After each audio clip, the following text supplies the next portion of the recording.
अस्सलाम वालेकुम। Education for all channel के लिए आपको सलाम। जैसा डियर्स आप जानते हैं कि हमारी जो लेक्चर्स है वो दिन ब दिन जो है वो डिलीवर्स होते जा रहे हैं, जीके के हवाले से, इस्लामियात के हवाले से, करंट अफेयर्स के हवाले से और कम्पिटिटिव एग्ज़ाम्स के लिए जो मिसलिनियस क्वेश्चंस है आते हैं वो इंशाल्लाह हम लोग इधर सॉल्व करते जा रहे हैं। तो आज जो हमारा इम्पोर्टेंट सब्जेक्ट है उसमें लेक्चर नंबर 1 हम डिलीवर करने जा रहे हैं जनरल साइंस के हवाले से। जनरल साइंस के हवाले से हम और आपने पहले पूरी थ्योरीज पढ़ना है। थ्योरीज पढ़ने के बाद फिर इसके हवाले से जो एमसीक्यूज होगा फिर हमने वो डिलीवर करना है। तो आज इसका जो इसमें मैंने कोर्स कंटेंट भी दिखाया है कि इस कोर्स कंटेंट के अंदर हम और आपने क्या क्या पढ़ना है। तो इसमें सबसे पहले हमने पढ़ना है, इस जनरल साइंस के अंदर हमने फिज़िकल साइंस के बारे में पढ़ना है। ठीक है, फिज़िकल साइंस में क्या क्या पढ़ना है वो टॉपिक्स मैंने इधर डिलीवर किए हैं कि फिज़िकल साइंस में हमने पढ़ना है द यूनिवर्स। यूनिवर्स क्या है, ठीक है, यूनिवर्स के हवाले से कम्पिटिटिव एग्ज़ाम्स के लिए से कौन कौन से क्वेश्चंस आते हैं वो भी पढ़ना है। इसी तरह astronomical system, what is astronomical system, astronomical systems क्या है, इसके हवाले से कौन से क्वेश्चंस आ रहे हैं वो पढ़ना है। इसी तरह सोलर सिस्टम्स के बारे में पढ़ना है, सोलर सिस्टम्स के बारे में जितना भी चीज़ें हैं वो सब पढ़ना है। इसी तरह सैटेलाइट्स के बारे में पढ़ना है, आर्टिफिशियल सैटेलाइट कौन से हैं, नेचुरल सैटेलाइट कौन से हैं, ठीक है, वो सब पढ़ना है। इसी तरह प्रेसिपिटेशंस जो रेनफॉल्स वगैरह है वो सारे हम और आपने पढ़ने हैं। प्रेसिपिटेशन किस तरह होता है, प्रोसेस का किस तरह होता है वो सब पढ़ना है। नेचुरल अर्ड्स वो हम लोग ने पढ़ना है। नेचर अर्ड जो कुदरती आफात होते हैं उसके बारे में हम और आपने पढ़ना है। इसी तरह जो एनर्जी रिजर्वायर्स इसके बारे में हम और आपने पढ़ना है। कैमरा के बारे में पढ़ना है, मून के बारे में हमने पढ़ना है। ये सारे फिज़िकल साइंस के अंदर जो इम्पोर्टेंट सब्जेक्ट टॉपिक्स है, इस जनरल साइंस सब्जेक्ट्स के अंदर जितने उसकी इम्पोर्टेंट एमसीक्यूज़ है उसको भी कवर करना है। इसी तरह जनरल साइंस के अंदर हमने इन्वायरमेंटल साइंस को भी लेकर जाना है। इन्वायरमेंटल साइंस के अंदर हमने पढ़ना है व्हाट इज़ एटमॉस्फेयर, एटमॉस्फेयर क्या है, एटमॉस्फेयर के अंदर जितने भी गैसेस है वो भी सब पढ़ेंगे। इसके जितनी भी इम्पोर्टेंट्स एमसीक्यूज आते हैं वो भी पढ़ना है। फिर इसके बाद पढ़ना है एटमॉस्फेरिक, ठीक है, पॉल्यूशंस, एटमॉस्फेरिक पॉल्यूशंस क्या है, water pollutions, what is water pollutions क्या है, और इसी तरह जो लैंड पॉल्यूशंस है उसके बारे में भी पढ़ना है। दरअसल फिर इसी तरह हमने पढ़ना है फूड साइंसेस के बारे में हमने पढ़ना है, व्हाट इज़ फूड साइंसेस, ठीक है। दरअसल फूड साइंसेस और जो बायोलॉजिकल साइंसेस है ये एक दूसरे के साथ मिलते हैं, ठीक है। फूड साइंसेस में हमने फूड न्यूट्रिशन और फूड के बारे में पढ़ना है। प्रिजर्वेशन मेथड्स के बारे में पढ़ना है कि फूड को किस तरह प्रिजर्व किया जाता है और उसके मेथड कौन कौन से हैं, ठीक है। और इसी तरह हमने बैलेंस डाइट के बारे में पढ़ना है कि बैलेंस डाइट आपके लिए कौन कौन से रोज़मर्रा ज़िंदगी की बुनियाद के ऊपर आपको कौन कौन से डाइट खाना ज़रूरी है, ठीक है। और इसी तरह विटामिन ए, बी, सी और डी, विटामिन के, विटामिन सारे जितने भी विटामिन के बारे में जितने भी इंपॉर्टेंट क्वेश्चंस आ रहे हैं उसके बारे में भी हमने जनरल साइंस के अंदर पढ़ना है। इसी तरह हमने पढ़ना है साइंटिफिक जो इन्वेंशंस है और डिस्कवरीज जो दरियाफ्त हुए हैं, क्या क्या चीज़ दरियाफ्त हुए हैं रिसेंटली, क्या क्या दरियाफ्त होने जा रहे हैं, किस साइंटिस्ट ने काम किया है, उस साइंटिस्ट की एलिब्रेशंस हम पढ़ेंगे। और इसी तरह इसकी जो डिस्कवरीज होंगे जो साइंस के हवाले से इंपॉर्टेंट है वो भी पढ़ लेंगे। इसी तरह हमने जो इंस्ट्रूमेंट है, बैरोमीटर क्या है, ठीक है, इसी तरह और रेन गेज क्या है, जितने भी इंपॉर्टेंट इंस्ट्रूमेंट आ रहे हैं एग्ज़ाम्स के हवाले से पूछते हैं वो सारा का सारा पढ़ लेंगे। तो आज जो है वो हमने बायोलॉजिकल साइंस के कुछ टॉपिक्स को कवर कर लेना है। तो आइए पढ़ते हैं। तो ये मैंने सिर्फ छोटा सा डिटेल दे दिया। इसी तरह बायोलॉजिकल साइंस के भी टॉपिक्स है वो मैंने आज क्योंकि कुछ बढ़ाने हैं उसके अंदर पढ़ना है। हमने क्या क्या बायोलॉजिकल साइंस के अंदर ज़ूलॉजी पढ़ना है, ये इसकी टॉपिक्स है कि फिर जो वाइज जो इसकी टॉपिक्स है वो अब आते जाएंगे, हम पढ़ेंगे कि बायोलॉजिकल साइंसेस के अंदर हम और आपने क्या पढ़ना है। तो आइए सबसे पहले what is general science, general science है क्या, ये मैंने थोड़े से टॉपिक बता दिए कि इस टॉपिक्स के बारे में हम और आपने पूरा पढ़ना है। एमसीक्यूज़ के लिहाज से, थ्योरी के लिहाज से सब कुछ जो इम्पोर्टेंट है वो पढ़ना है। तो सबसे पहले हम पढ़ते हैं जनरल साइंस। देखिए जनरल साइंस क्या है, साइंस क्या है, इसकी जो शाखे जो पार्ट्स है वो क्या है। दरअसल जनरल साइंस उसको कहते हैं कि जो डेली बेसिस के ऊपर जो आप नॉलेज हासिल करते हो, क्या चीज़ हो रहा है, किस तरह हो रहा है, ठीक है, इसके बारे में जो आप नॉलेज हासिल करते हो दैट्स आर कॉल्ड साइंस कहलाता है।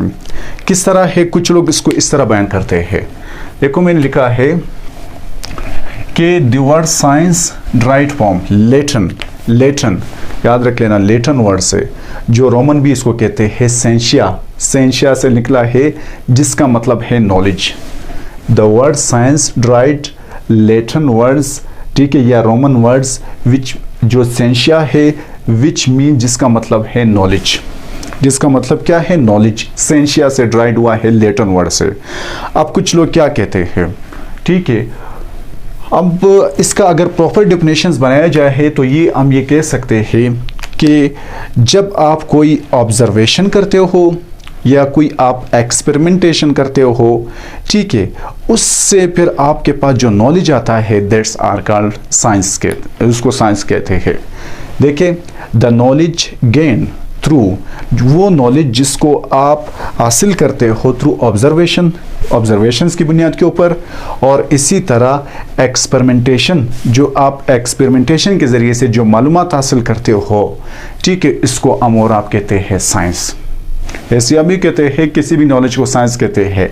ऑब्जर्वेशंस की बुनियाद के ऊपर, एक्सपेरिमेंटेशंस बुनियाद के ऊपर जो आप नॉलेज हासिल करते हो इसको हम और आप साइंस कहते हैं, ठीक है। फिर मैंने एक और एक्स्ट्रा सेंटेंस लिखा है कि the science deal with the nature also called natural philosophy. वो साइंस जिसमें हम डील, साइंस के जरिए से हम डील कर लेते हैं नेचर के हवाले से, नेचर के हवाले से भी हम डील करते हैं साइंस से, जिसको हम कहते हैं नेचुरल फिलोसफी कहते हैं, ठीक है। तो ये साइंस का कुछ छोटा सा डिफिनेशन हुआ। अब साइंस में मैंने कहा कि इन शाखों के बारे में, सब के बारे में हमने पढ़ना है। आज जो हमने पढ़ना है सबसे पहले बायोलॉजिकल साइंस। देखो, साइंस को अगर हम पढ़ते हैं, ये 9th FSC में अगर आप देखें, वो कहते हैं कि साइंस के मेजर दो पार्ट्स हैं, एक बायोलॉजिकल साइंस है, एक फिजिकल साइंस है। फिजिकल साइंस के अंदर केमिस्ट्री, फिजिक्स या जो दूसरे सब्जेक्ट से आते हैं, एक बायोलॉजिकल साइंस है, ठीक है। तो सबसे पहले आज हमने पढ़ना है बायोलॉजिकल साइंस, ठीक है। बायोलॉजिकल साइंस है क्या? Biological science the study of living things, living things के बारे में जब हम पढ़ते हैं that's are called biological science. इसको हम और आप कहते हैं बायोलॉजिकल साइंस। इस बायोलॉजिकल साइंस के अंदर क्या क्या आते हैं? इस बायोलॉजिकल साइंस के अंदर आप पढ़ते हो ज़ूलॉजी पढ़ते हो, ये भी इसके क्या है बायोलॉजिकल साइंस के एक पार्ट से। बॉटनी पढ़ते हो, एंटोमोलॉजी पढ़ते हो, ये क्या है? ये मैंने सारे इधर लिखे हैं, इसको मैं बताऊंगा भी, ताकि हमेशा जब आप कोई वीडियो देख रहे होते हो तो मोबाइल को इस तरह रोटेट करके देखा करें, ताकि हर वर्ड जो आपको सही नज़र आ जाए। मैं बोलूँगा भी ताकि आप बिल्कुल इसके जो पिन हो या कॉपी है साथ में रखा हो, वो जब पॉइंट करोगे आपके लिए कोई मसला नहीं होगा। तो ये क्या है? तो बायोलॉजिकल साइंस क्या है? जब हम लिविंग थिंग्स के बारे में पढ़ते हैं that's are called biological science. ये इसके कुछ पार्ट्स है, ज़ूलॉजी, बॉटनी, ठीक है, एंटोमोलॉजी, इसी तरह एनाटॉमी, इसी तरह फिजियोलॉजी, ये इसके कुछ पार्ट्स है कि जब आप बायोलॉजिकल साइंस के बारे में पढ़ते हो तो बायोलॉजिकल साइंस के वजह से आप ज़ूलॉजी पढ़ते हो या बॉटनी पढ़ते हो या एंटोमोलॉजी पढ़ते हो या एनाटॉमी पढ़ते हो या फिजियोलॉजी पढ़ते हो। अब सवाल ये होता है कि व्हाट्स लिविंग थिंग। देखो स्टूडेंट, जब मैं आपको कोई टॉपिक कवर करवा रहा होता हूँ, इसका मतलब ये नहीं है कि जो मैं बोल रहा होता हूँ उससे भी कई किस्म के आपके MCQs या आपके टॉपिक्स क्लियर हो रहे होते हैं जो मैंने बोर्ड में नहीं लिखा होता। आपने जो दरअसल बात को बिल्कुल सही सुनना है। What is living things? Living things क्या है? जो लिविंग थिंग्स है, ठीक है। वायरस क्यों लिविंग थिंग्स में नहीं आता, ठीक है, वो भी हम लोग पढ़ेंगे।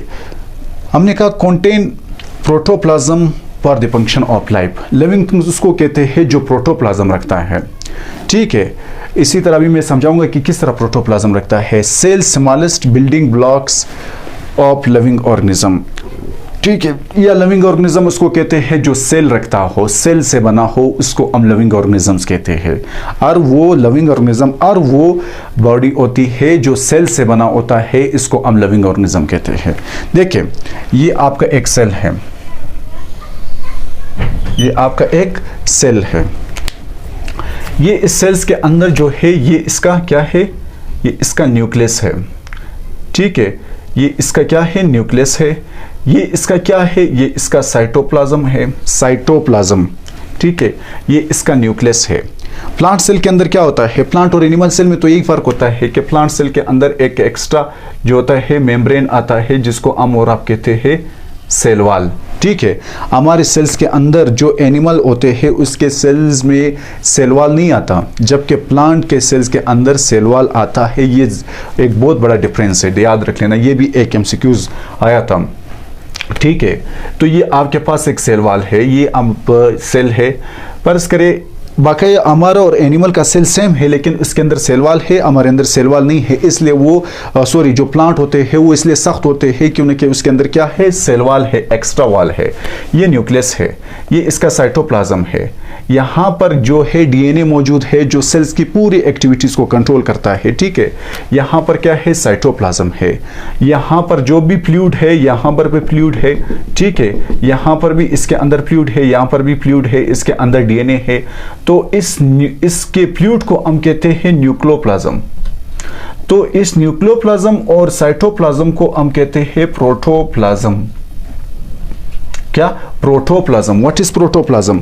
जो न्यूक्लियस के अंदर फ्लूइड है और इसी तरह साइटोप्लाज्म के अंदर जो फ्लूइड है, मटेरियल है, इन दोनों को हम कहते हैं प्रोटोप्लाज्म। यानी nucleoplasm plus cytoplasm is called protoplasm. इसी प्रोटोप्लाज्म मतलब अगर हम प्रोटोप्लाज्म की बात करते हैं, इसका मतलब ये हुआ कि हमने न्यूक्लियस के बारे में पढ़ा और इसी तरह साइटोप्लाज्म के बारे में हमने पढ़ा। तो मैं भी इधर यही कह रहा हूं कि जो प्रोटोप्लाज्म रखता है और वो चीज़ जो प्रोटोप्लाज्म रखता है और वो खास काम परफॉर्म कर देता है। देखो प्रोटोप्लाज्म के अंदर क्या है, इधर आपके अंदर सेल ऑर्गेनलीज पड़े हुए हैं, सेल ऑर्गेनलीज पड़े हुए हैं, सेल ऑर्गेनलीज पड़े हुए हैं। किसके अंदर, साइटोप्लाज्म के अंदर सेल ऑर्गेनलीज पड़ी होती है जो खास काम परफॉर्म कर लेता है। बायोलॉजिकल स्टूडेंट जो साइंस वाले स्टूडेंट को अच्छा खासा पता होगा। यहाँ पर क्या है, सेल ऑर्गेनलीज है जो खास काम परफॉर्म करता है।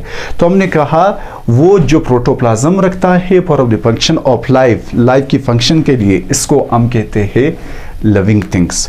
लिविंग थिंग्स वो होता है जो सेल रखता है या प्रोटोप्लाज्म रखता है, ठीक है। इसको हम कहते हैं लिविंग थिंग्स। इसी तरह सेल क्या है, हमने नहीं दिखा। देखो कि हमने कहा कि एक सेल हो गया, दूसरा सेल हो गया, तीसरा सेल हो गया, चौथा सेल हो गया, पांचवा सेल हो गया, छठा। इसी तरह सेल जो होते हैं वो आगे पास बढ़ते जाएंगे, एक बॉडी बनेगी। तो सेल एक बिल्डिंग ब्लॉक हुआ नहीं हुआ। जिस तरह आप एक दीवार को देखते हो, उस दीवार के अंदर जब आप उसकी यूनिट के बारे में पढ़ोगे, उसका यूनिट क्या है, ईंट है।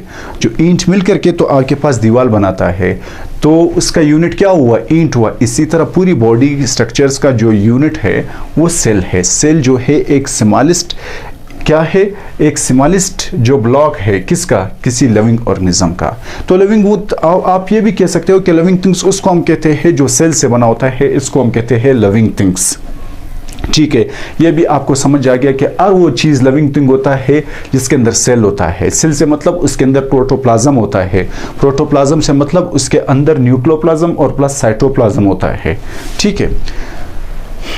चलो, द लिविंग ऑर्गेनिज्म। अब लिविंग ऑर्गेनिजम्स आपने कहा जो सेल से बने होते हैं। जब आपने किसी को ये बता दिया, इसका मतलब ये है आप क्लियर हो। अगर वो फिर भी आपसे पूछे कि लिविंग ऑर्गेनिजम्स के क्या क्या कुछ कैरेक्टरिस्टिक्स होते हैं, वो न्यूट्रिशन लेते हैं, वो क्या करते हैं, न्यूट्रिशन। तो जाहिर बात है डेली लाइफ्स एक्टिविटीज़ करने के लिए हर चीज़ को एनर्जी चाहिए होती है, ठीक है। फॉर एनर्जी के लिए आप क्या करते हो, न्यूट्रिशन लेते हो।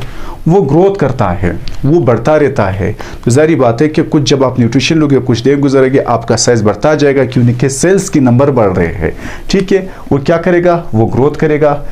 और इसी तरह इसका एक कैरेक्टर ये भी है, किसका, इसका एक कैरेक्टर वो भी है कि रिप्रोडक्शंस करता है। आर लिविंग ऑर्गेनिज्म रिप्रोडक्शंस करता है। रिप्रोडक्शन से मेल और फीमेल मिल जाते हैं और अपने जैसे बच्चे पैदा करते हैं। इसका मतलब ये हुआ है कि इसका एक कैरेक्टर ये हुआ कि वो रिप्रोडक्शंस करते हैं, वो मूवमेंट करते हैं, एक जगह से दूसरे जगह जाते हैं। इसी तरह एक्सक्रीशंस, इसके जो बॉडी के अंदर पालतू मवाद होते हैं वो उसको रिलीज करते हैं in the form of excretion की फॉर्म में, ठीक है। जब आप क्या कर लेते हो, देखो आपका जो पसीना है, ये भी आपके पास एक्सक्रीशन में शुमार होता है, ठीक है। और जो पालतू मवाद जो होता है वो भी in the form of excretion के फॉर्म में आपकी बॉडी से रिलीज कर लेते हैं, ठीक है। रिस्पायरेशन, ऑक्सीजन लेना, कार्बन डाइऑक्साइड खारिज कर लेना, ये क्या है? रिस्पायरेशन है, ये भी इसकी एक करेक्टरिस्टिक्स है। रिस्पॉन्स, आपके अंदर केमिकल्स पाया जाता है, आप जो है आपको केमिकल के ज़रिए से भी रिस्पॉन्स मिल जाता है, ठीक है। तो रिस्पॉन्स आप दे देते हो, ठीक है, केमिकल रिस्पॉन्स जिसको आप बायोलॉजी में पढ़ लेते हो, ठीक है। उसके अंदर केमिकल रिस्पॉन्स भी होता है, रिस्पॉन्स दे देता है respiration, excretions, movement, reproductions, growth, nutritions, अपनी तरफ से भी ऐड कर सकते हो कि ये जो लिविंग ऑर्गेनिज्म होते हैं ये इसकी करेक्टरिस्टिक्स है। लिविंग ऑर्गेनिज्म क्या हुआ? लिविंग थिंग्स उसको कहते हैं जो सेल से बना होता है, उसके अंदर ये बुनियादी चीज़ें होता है कि वो ये काम करता है, ठीक है। ये भी हो गया। अब अगर हम पढ़ते हैं कि लिविंग ऑर्गेनिजम्स के बारे में, हम और आप पढ़ते हैं कि लिविंग ऑर्गेनिज्म में उसके बारे में जब हम पढ़ते हैं इसको तो हम और आप कहते हैं बायोलॉजिकल साइंस। अब बायोलॉजिकल साइंस के बारे में हमने जो कुछ पढ़ा कि what is zoology, botany, entomology, ज़ाहिर बात है आप थोड़ा सा जिस भाई को नहीं आ रहा होगा या जिस सिस्टर को नहीं आ रहा होगा वो थोड़ा सा क्या कंफ्यूज हो गया होगा, क्योंकि अगर वो साइंस से ताल्लुक ना रखना, वरना साइंस के लिए तो ईजी काम है जिसने साइंस पढ़ा हो। व्हाट इज़ बायोकेमिस्ट्री, ये क्या है?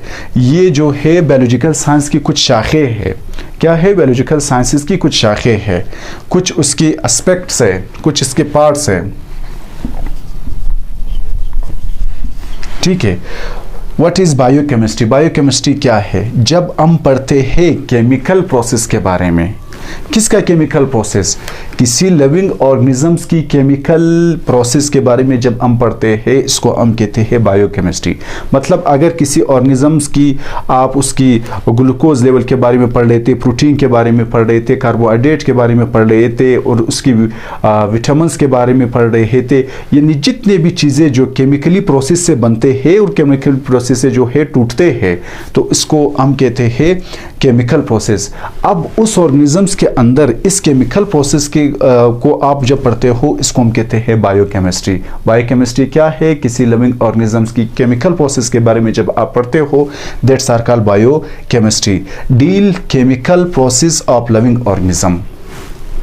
What is physiology? फिजियोलॉजी क्या है? The function of various organism of living organ of living organism. क्या? Function of various organ of living organism. किसी भी लिविंग ऑर्गेनिजम्स की फंक्शंस के बारे में, उसका जो ऑर्गन होता है, मेरा आंत है, इस आंत की क्या फंक्शन है, मेरा दिल का क्या फंक्शन है, मेरा फेफड़ों का क्या फंक्शन है, ठीक है, मेरा जो है आंखों का क्या फंक्शन है। तो किसी भी ऑर्गन्स की फंक्शंस के बारे में जब आप पढ़ते हो इसको हम कहते हैं फिजियोलॉजी।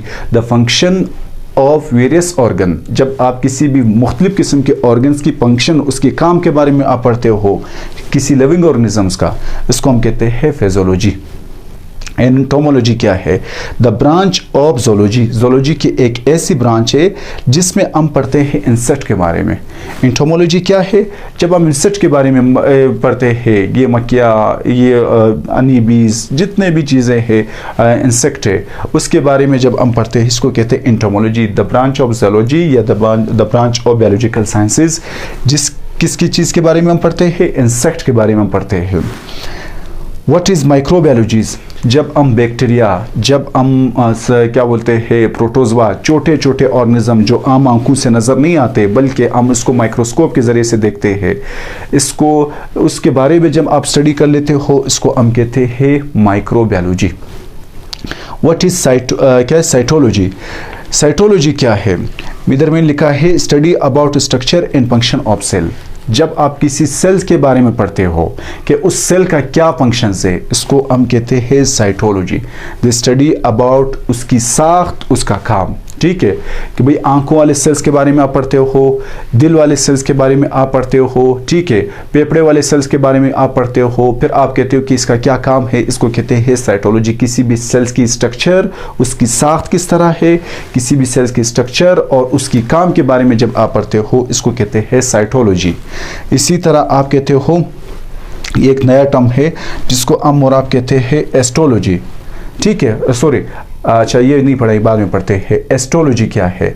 जब आप पढ़ते हो किसी ऑर्गेनिज्म की टिश्यू के बारे में, क्या टिश्यू, व्हाट इज टिश्यू? जब आपके पास कई सेल मिल जाते हैं तो वो टिश्यू बनता है, टिश्यू से फिर क्या बनता है, ऑर्गन बनता है। तो जब हम किसी भी टिश्यू के बारे में पढ़ते हैं, किसी प्लांट या एनिमल्स का, उसको हम कहते हैं एस्ट्रोलॉजी। सेल के स्ट्रक्चर और फंक्शन के बारे में पढ़ते हैं, साइटोलॉजी। फिर जब हम लोग उस सेल जब बहुत ज़्यादा एक साथ मिलते हैं, जब एक से ज़्यादा दो या दो से ज़्यादा सेल आपस में मिलते हैं, इसको कहते हैं टिश्यू। ठीक है, जब उसी टिश्यू के बारे में हम पढ़ते हैं तो उसको कहते हैं एस्ट्रोलॉजी। सेल के बारे में पढ़ते हो साइटोलॉजी, टिश्यू के बारे में जब आप पढ़ते हो एस्ट्रोलॉजी। ठीक है, फिर आपके पास हाइजीन क्या है, आप हेल्थ को किस तरह प्रिजर्व करते हो, how to preservation of health, health को आप किस तरह प्रिजर्व करते हो, इसको कहते हो हाइजीन।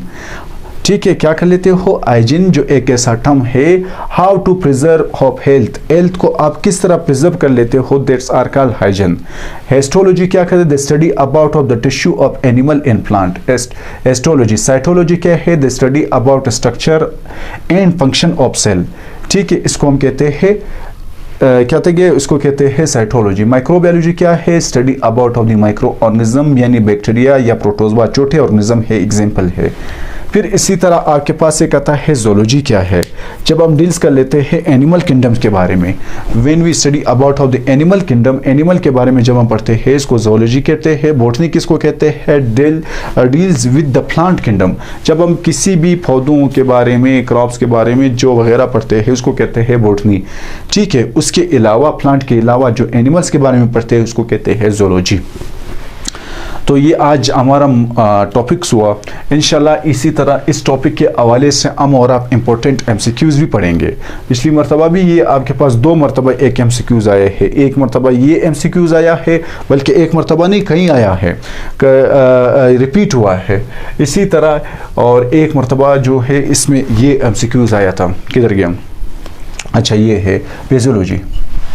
ये दो एमसीक्यूज़ आए हैं पास्ट पेपर्स के अंदर। ठीक है, और इसके हवाले से जितने भी एमसीक्यूज़ होगा वो थोड़ा सा हम लोग थोड़ा सा जब थ्योरी पढ़ेंगे, थ्योरी तब आप एमसीक्यूज़ के लिए रेडी होंगे।